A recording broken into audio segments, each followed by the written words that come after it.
Good day, everyone. This presentation will be about Chapter 6 on linear programming, which talks about the distribution and network models. So by the way, my name is Judy, and together with my group mates, we will be presenting to you linear programming distribution and network models. The models discussed in this chapter belong to a special class of linear programming problems called network flow problems. So we begin by discussing the models commonly encountered when dealing with problems related to supply chains. These problems are namely transportation problem and transshipment problems. Later on, we would also be discussing about three other problems, which are the assignment problem, shortest route problem, and maximal flow problem. Lastly, we will be providing a production and inventory application. So first, I will be discussing to you what are the supply chain models. So what is a supply chain? A supply chain describes the set of all interconnected resources involved in producing and distributing a product. But what is an example of this? A good example of this is the gadgets that we use today. It has its own supply chain. So it comes from the raw material producers for the parts needed to assemble the gadgets. Then it will be transported to a factory which creates all these parts. And then those parts, specific parts that are created in separate factories, would then be forwarded to the assembly plants, which now creates this complete product of the gadgets that we're using today. And it doesn't even end there, because from those plants, assembly plants, it could also then be forwarded to warehouses or directly to retail stores. So that is an example of a supply chain. In general, supply chains are designed to satisfy customer demand for a product at minimum cost. So those that control the supply chain must make a decision as where to produce the product, how much should be produced, and where it should be sent. We will now look into two specific types of problems common in supply chain models that can be solved using the linear programming. These two specific types of problems are the transportation problem and transshipment problem. So transportation problem arises frequently in planning for distribution of goods and services from several supply locations, origin nodes, to several demand locations, which we will refer to as destination nodes. While the transshipment problem is an extension of transportation problem and has the addition of intermediate nodes referred to as transshipment nodes. So just to explain briefly what the difference between the two is, for transportation problem, we have the origin nodes, for example, the assembly plant of our phones. The units will be directly sent to the destination nodes, which are, for example, retail stores that sells these completed products. Meanwhile, in transshipment problem, there is what we call as transshipment nodes. So it doesn't go directly from origin nodes to the destination nodes. So it can pass through transshipment nodes. So for example, we have the origin node, which is the assembly plants. Then they would send it to warehouses. Those warehouses are then called the transshipment nodes. And from those warehouses, it will then be sent to these destination nodes, which are the retail stores. So transportation problem. This type of problem typically has the following. The quantity of goods available at each supply location or origin is limited. So there is already a set amount of supply that each origin nodes or the supply location is providing.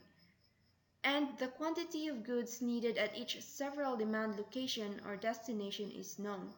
Commonly, the quantity of supply and the demand are equal to each other. However, there are also instances where the supply might be more than the demand, or the demand might be more than the supply, and this will be elaborated later on in the discussion. So the usual objective in transportation problem is to minimize the cost of shipping goods from the origins to the destination. So let us have this problem as an illustration. Foster Generator operates plants in Cleveland, Ohio, Bedford, Indiana, and York, Pennsylvania.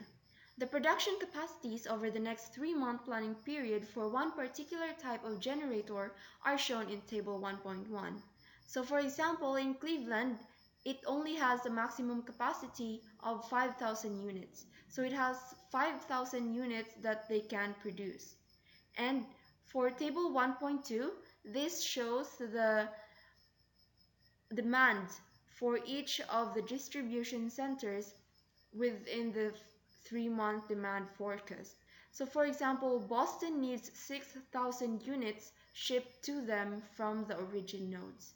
So as we can see, the total units of the demand is equal to the total units of the supply. So for this table, we can see the cost that is incurred when shipping to one origin node to the destination nodes. So for example, from Cleveland to Boston, the company will incur a $3 cost per unit and $2 cost per unit from Cleveland to Chicago, and $7 per unit from Cleveland to St. Louis, and $6 per unit from Cleveland to Lexington. And remember, the objective of this problem is to minimize total transportation cost. So in this slide, we have a graph that shows the 12 distribution routes that Foster generators can use. And this graph is what we call as the network. So a network has two parts, the nodes and the arcs. So now we have two different types of nodes for a transportation problem. That would be the origin nodes and the destination nodes. So the origin nodes for the Foster generator is the plants where our units will be coming from, and the destination nodes are the distribution centers where those units will be transported to. And the lines that shows the relationship between the two nodes is what we call as the arcs, which are the distribution routes for the units. So at the top we can see the amount of supplies that each origin nodes can provide. So Cleveland has 5,000 units, Bedford has 6,000 units, York has 2,500 units. And at the bottom, we can see the demands that each of the distribution centers requires to be shipped to them. And lastly, we have the transportation cost per unit. So each of the arcs have their own different cost, as what was shown earlier in the table of cost. So it is important to remember that the graph we showed earlier is called a network, and the transportation problem network consists of nodes and arcs. So the nodes, the origin nodes were the circles representing where the units are coming from, and the destination nodes were the circles representing where the units will be moved to. And lastly, the lines that connecting the nodes are what we refer to as the arc. Now back to the illustration. So for Foster generator's transportation problem, the objective is to determine the routes to be used and the quantity to be shipped via each route that will provide the minimum total transportation cost. So how do we do this? So first, we will be writing the decision variables. So this will be the base format of our decision variable, x sub ij. This refers to the number of units shipped from origin I to destination j, wherein I is equal to 1, 2, 2m, depending on how many origins you have. So for Foster generators, we currently have 3 origins, so Ri would be equal to 1, 2, and 3. And the j is equal to 1, 2, 2n, depending on how many destinations you have. So for Foster generators, we have 4 destinations, so j would be 1, 2, 3, and 4. So in this case, I refers to the production plants and j refers to the distribution centers. So now, how do we write the constraints? So first, we have to write the constraints for the Cleveland supply. So as we can see, Cleveland has a maximum of 5,000 units that they can distribute. So the number of units that would go out or that will be transported out of Cleveland should be a total of less than or equal to 5,000 units. So as mentioned earlier, the format of our variables would be x sub ij. So for this one, Cleveland is 1, so we write x sub 1, 1 from Cleveland to Boston plus x sub 1, 2 from Cleveland to Chicago plus x sub 1, 3 which is from Cleveland to St. Louis plus x sub 1, 4 which is Cleveland to Lexington is equal to or less than 5,000. So this will be the supply constraint of the Cleveland origin node. So the same would go for Bedford and York. However, instead of x sub 1, 1, it will be x sub 2, 1 or x sub 3, 1. You would basically just use the number that is assigned to the origin, which will then be distributed to the different destinations. And for the demand constraints, the total number of items shipped to those demand locations need to be equal to the demand for those specific locations. So take for example, for Boston, Boston needs 6,000 units to be shipped to them. So the total of all the units shipped from Cleveland, Bedford, and York to Boston should be equal to 6,000 units. So we can see here x sub 1, 1 plus x sub 2, 1 plus x sub 3, 1 is equal to 6,000. And the same would also apply to Chicago demand, St. Louis demand, and Lexington demands. So this would then be our supply and demand constraints. And now all we have to do is to combine the objective function and the constraints. So as mentioned earlier, the objective for this problem is to minimize the total cost of shipping the items or the units from the origin nodes to the destination nodes. So as showed in the table earlier, for the cost that is incurred for each route, those costs will what we will use as the constants for each variables.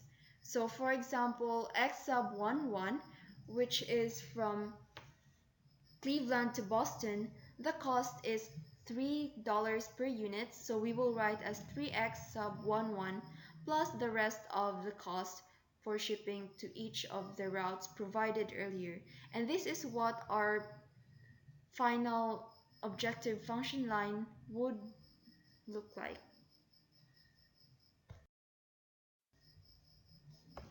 So now we can see in figure 6.2, it shows the optimal solution for the Foster generator's transportation problem. So the optimal objective value is 39,500, meaning that the minimum total transportation cost that we can incur is 39,500. So if we look at the variables and the values, it shows how many units we need to ship from that specific origin node to the destination. So let's take for example x sub 1, 1. So this refers to the route from Cleveland to Boston, and it shows here that to get the minimum transportation cost, we can ship 3,500 units from Cleveland to Boston and 1,500 units from Cleveland to Chicago. This would be within the limit or the capacity of Cleveland to ship products. So as we can see, there will be no more products shipped from Cleveland to St. Louis as well as Cleveland to Lexington, because x sub 1, 3 and x sub 1, 4 shows zero volume. So it also shows which routes will not have any shipments. So not all the routes will be used, and not all the routes will be shipping units. As we can see here, we have 3 routes that are unused, and this helps to achieve the minimum total transportation cost, while still providing the exact amount for the demands of each destination and for the capacity of each origins. So table 6.2 shows the optimal solution to foster generators transportation problem.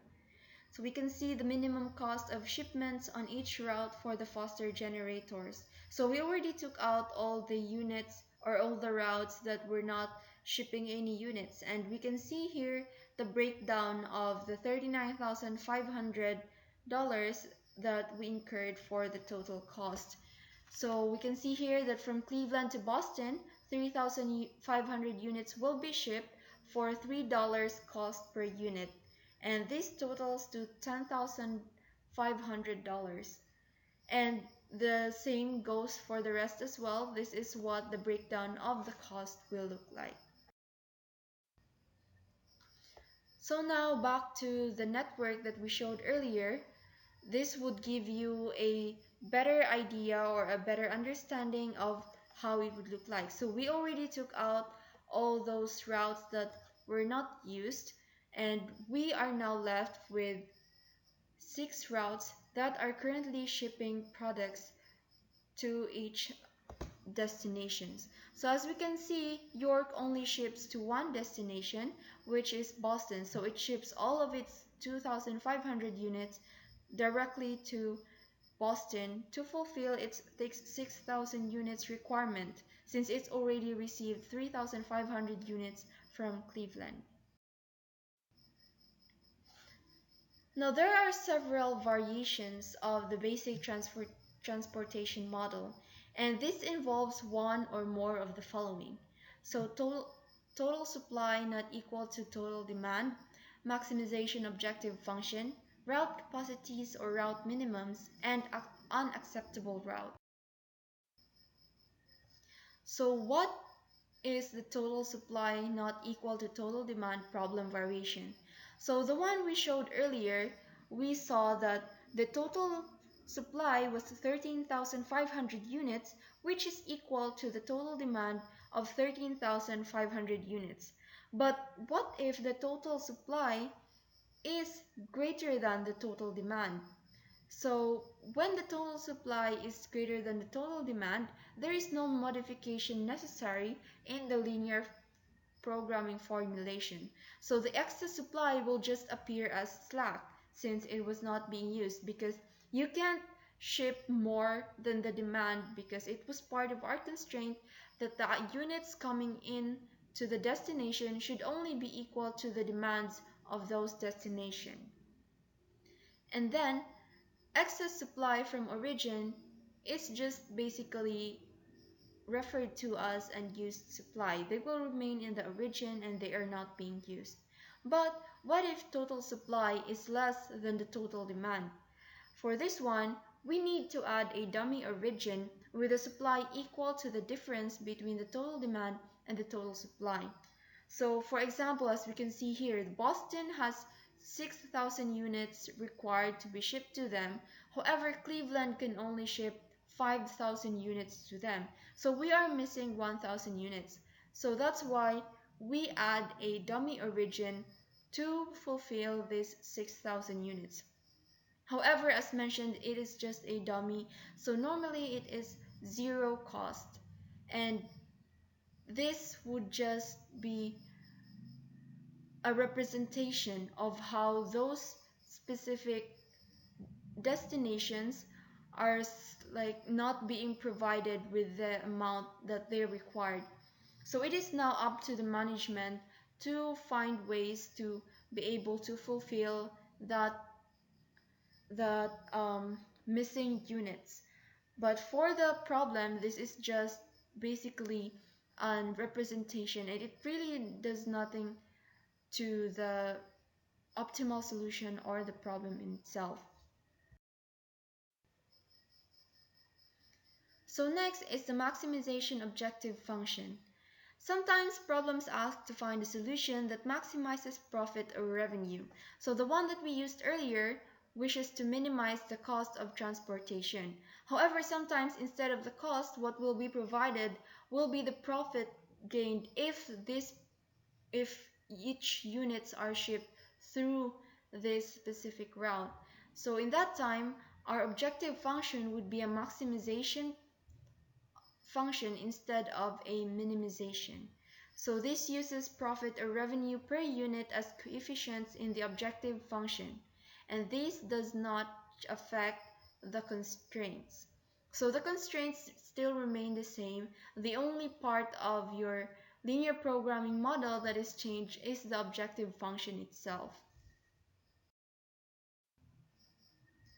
Next, we have route capacities or route minimums.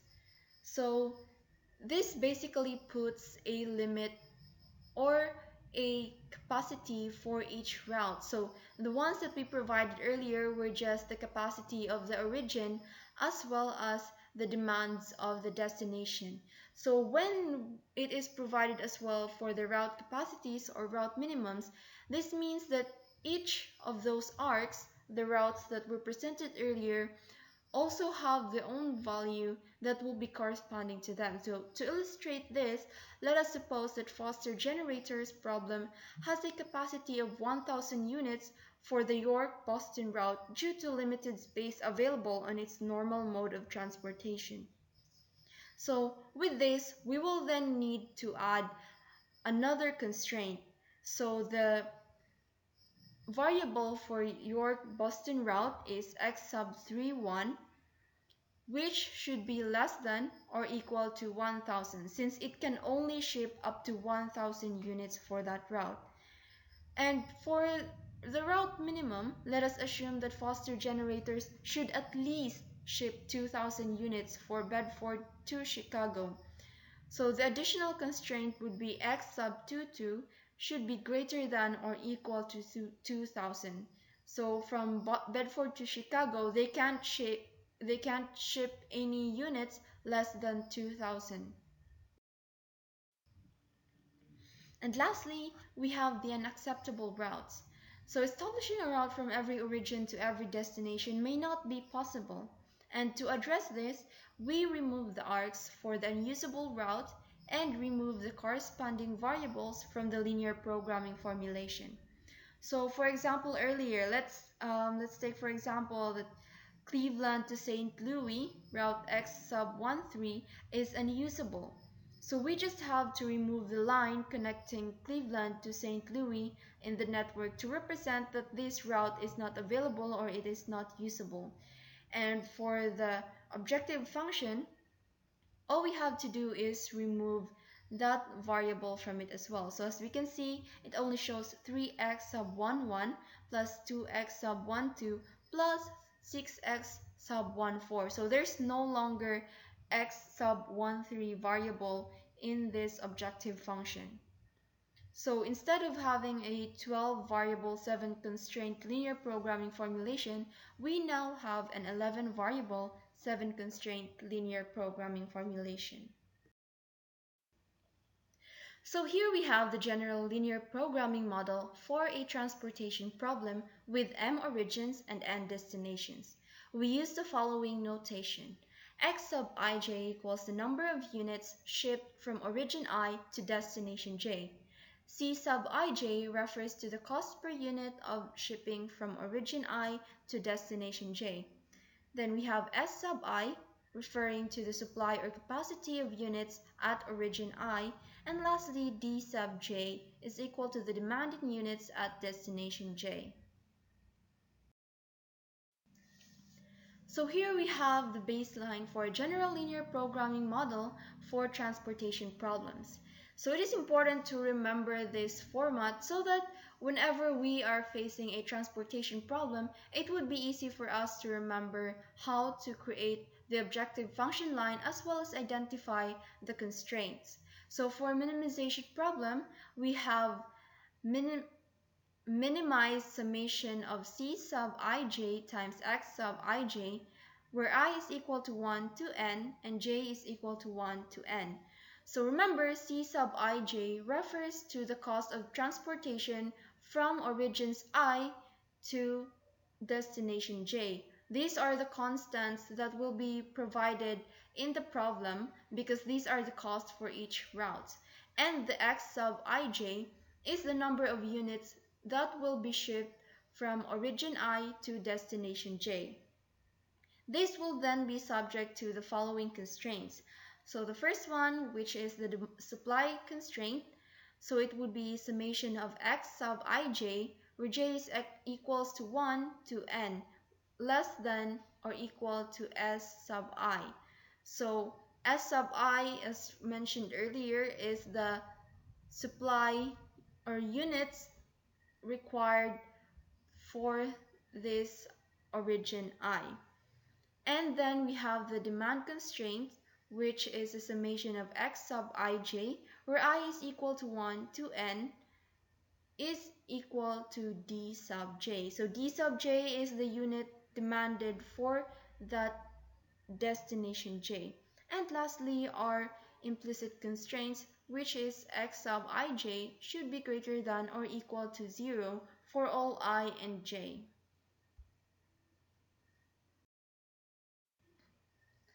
Now let us proceed to the transshipment problem. So, like mentioned earlier, transshipment problem is just an extension of the transportation problem. So it has the same contents except for transshipment problem, there is an addition of the transshipment nodes like warehouses. So the usual objective in a transshipment problem is to determine the amount of units to be shipped over each arc in the network so that all the destination arcs are satisfied with the minimum possible transportation cost. To better understand the transshipment problem, let us take this as illustration for example. So Ryan is an electronic company with production facilities in Denver and Atlanta. Components produced at either facility may be shipped to either of the firm's regional warehouses in Kansas or Louisville. And from the warehouses, the firm supplies to retail outlets in Detroit, Miami, Dallas, and New Orleans. So as we can see here on the figure, we can see that there are additional nodes in between the origin nodes and the destination nodes. So all the supplies from the origin nodes goes through the transshipment nodes first before they are shipped to the destination nodes. So let us take this.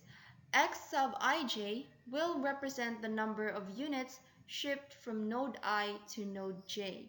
So we only use node I to node j because in transshipment problems, any arc can connect different nodes. So it doesn't necessarily have to be from origin node to the transshipment node. It could also be from the origin node directly to the destination node. But the important note here is that there will always be transshipment nodes when we are solving for a transshipment problem. So for this, we will label all the different nodes with 1 for Denver, 2 for Atlanta, 3 for Kansas City, 4 for Louisville, 5 for Detroit, 6 for Miami, 7 for Dallas, and 8 for New Orleans. So for the supply constraint, we will have the following. X sub 13 plus X sub 14 is less than or equal to 600. So as you can see here for Denver, it only has 600 units available for that origin. So X sub 13 refers to the route from Denver to Kansas, and X sub 14 refers to the route from Denver to Louisville. So the total of the units shipped between these two routes should only be less than or equal to 600. And for Atlanta, it would be X sub 23 plus X sub 24 is less than or equal to 400. So that would be what the supply constraint would look like.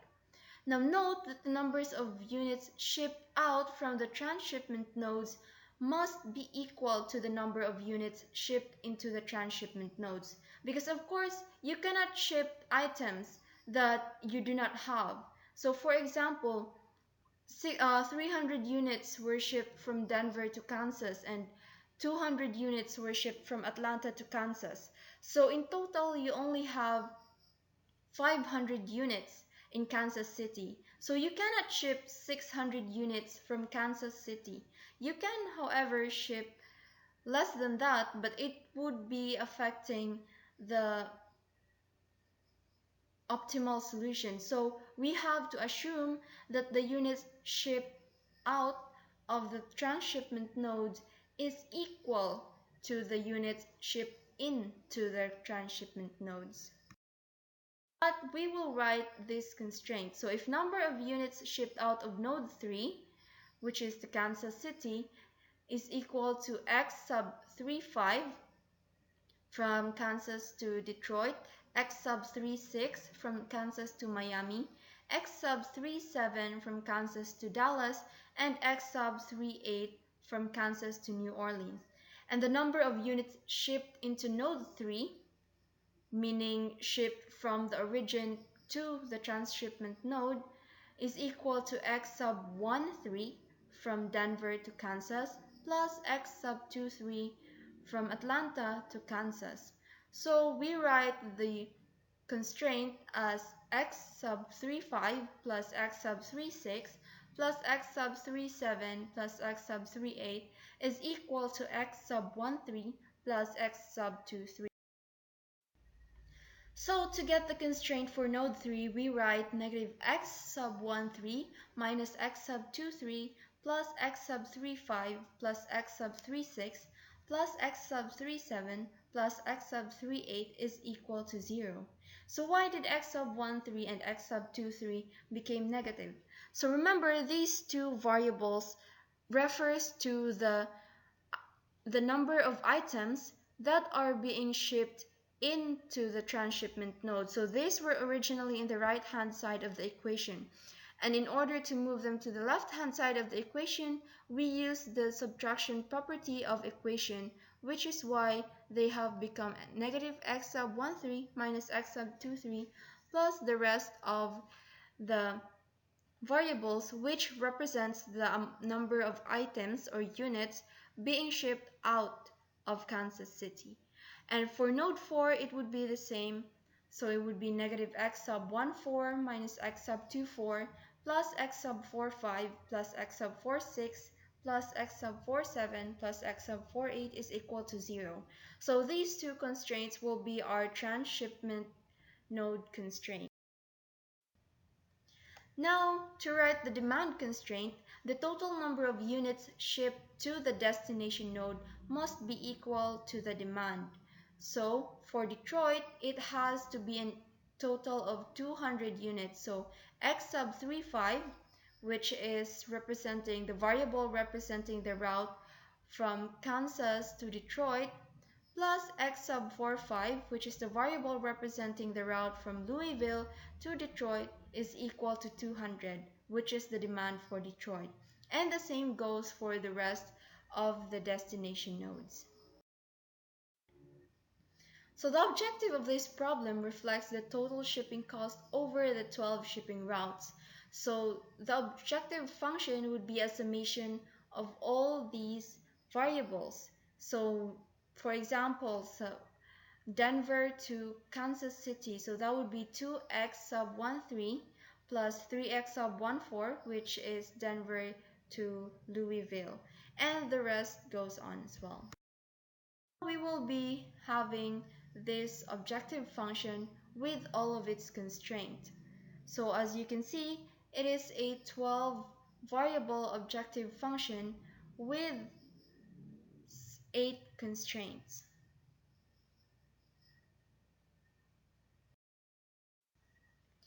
Now, this is the optimal solution for Ryan Electronics transshipment problem. So as we can see, the objective value, the optimal objective value for this problem is 5,200.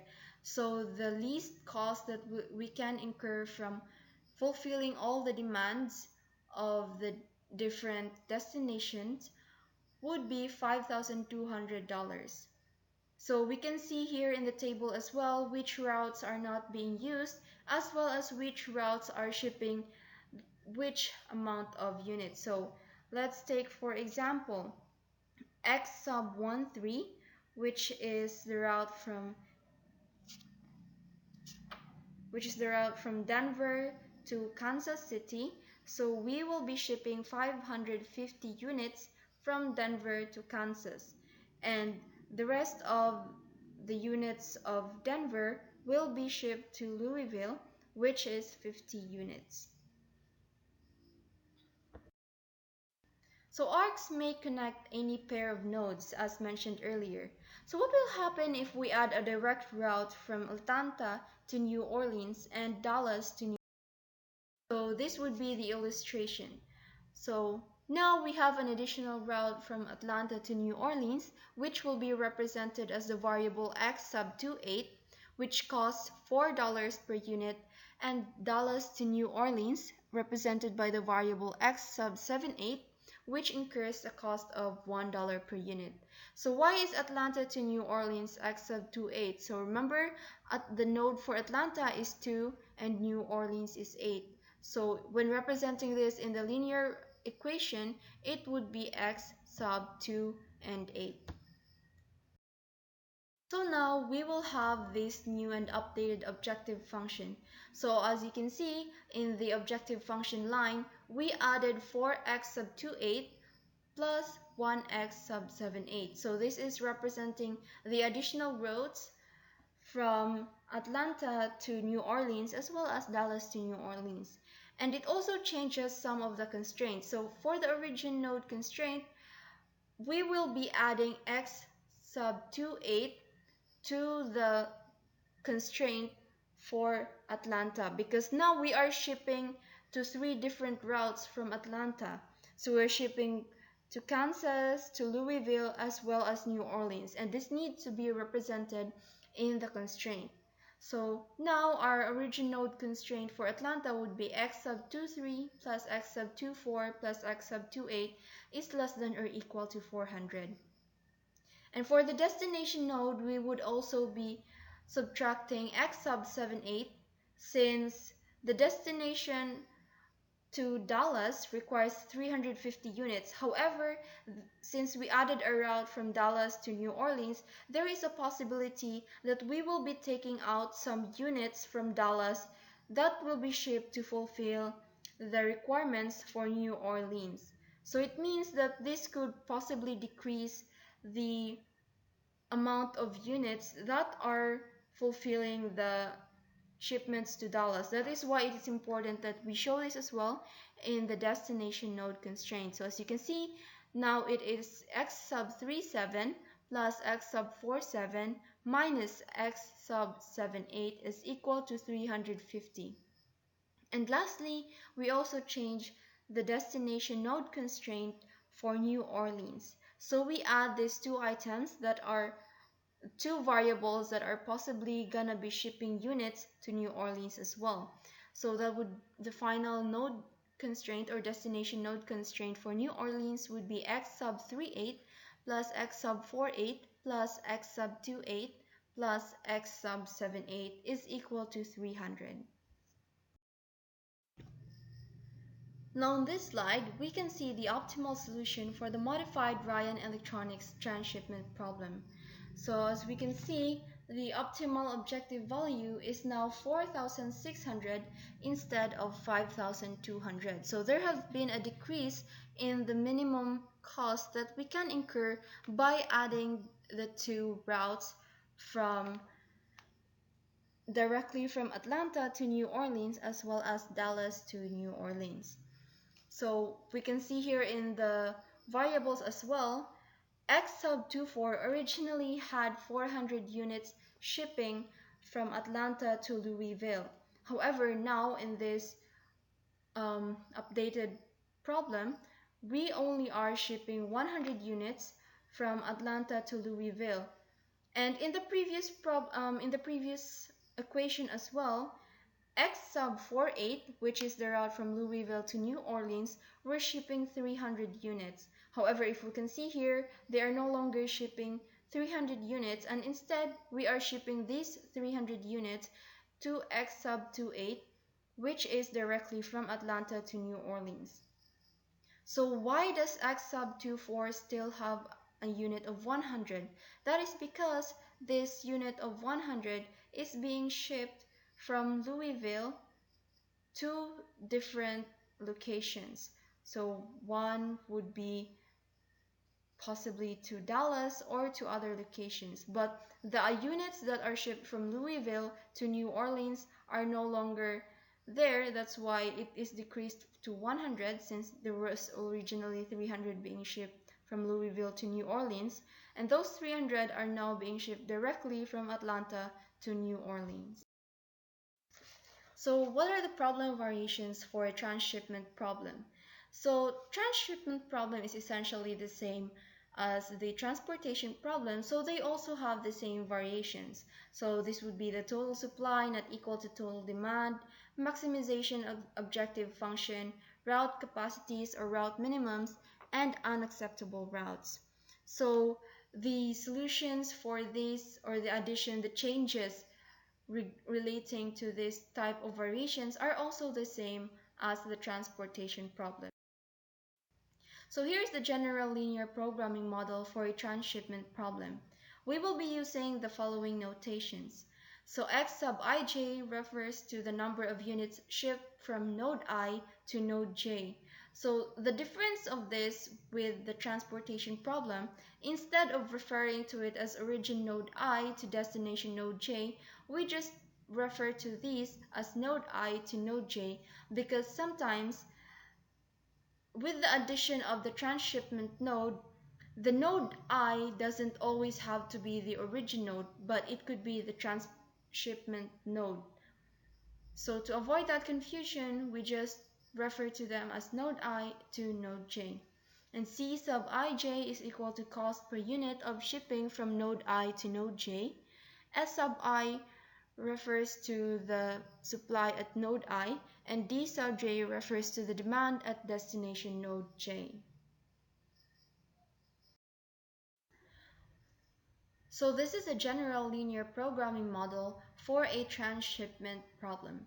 So if it's a minimization objective, it would be minimize summation of C sub ij times X sub ij for all arcs. So remember, C refers to the cost provided in the problem for that specific route, and X refers to the number of units to be shipped for that specific route from or node I to node j. And this will be subject to the following constraints. So for the origin nodes I, the constraint would be summation of X sub ij for all arcs out minus summation of X sub ij for all arcs in should be less than or equal to S sub I, which is the supply. And for the transshipment nodes, we have summation of X sub ij for all arcs out minus summation of X sub ij for all arcs in is equal to 0. Why? Because remember, all the units being shipped out from the transshipment nodes should be equal to the units being shipped in. So originally this would be summation of X sub ij arcs out is equal to X sub ij arcs in. Again, we put it to the right hand side. We move it from the right hand side of the equation to the left hand side. So it would be arcs out minus the arcs in. And lastly, we have the destination nodes j, which is the summation of X sub ij arcs in minus X sub ij arcs out is equal to dj, which is the demand for nodes j. And of course, X sub ij greater than equal to 0, which refers to the non-negativity constraint of all linear programming models. So here are important notes to remember. Supply chain models used in practice usually lead to large linear programs. So problems with 100 origins and 100 destinations are not unusual. And this usually involves 10,000 variables. So these are really large problems, especially when it is being applied with a really large company with so many franchises, so many different warehouses. So there would be a lot of these different nodes, and it is even possible that it's not just 100 origin nodes and 100 destination nodes. There could also be plenty more transshipment nodes in those linear programs. And to handle a situation in which some routes may be unacceptable, you could drop the corresponding arc from the network and the corresponding variable from the linear programming formulation.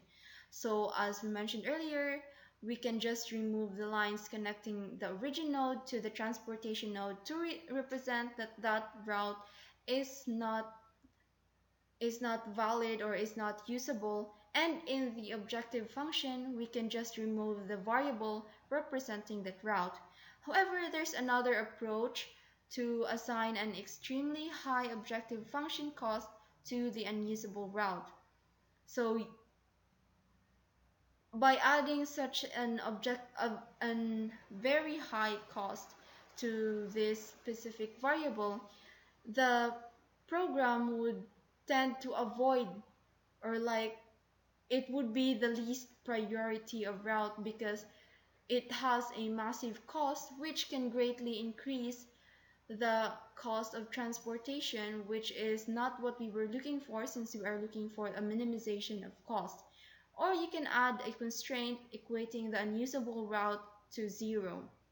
So it's not greater than or equal to 0, it should be equated to 0, meaning no values will be going into that specific variable. Also, the optimal solution to a transportation model will consist of integer values for the decision variables as long as all supply and demand values are integers, and each variable appears in exactly one supply and one demand constraint, and all coefficients in the constraint equations are 1 or 0.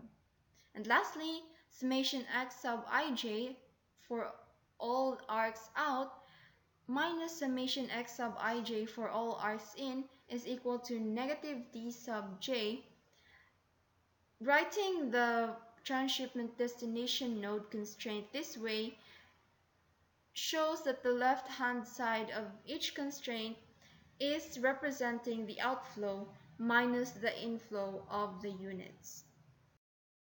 So that will be all for this part of the chapter. We will be proceeding to the next video for the report on the assignment problem, which will be discussed by my group mate. Thank you for listening and have a good day.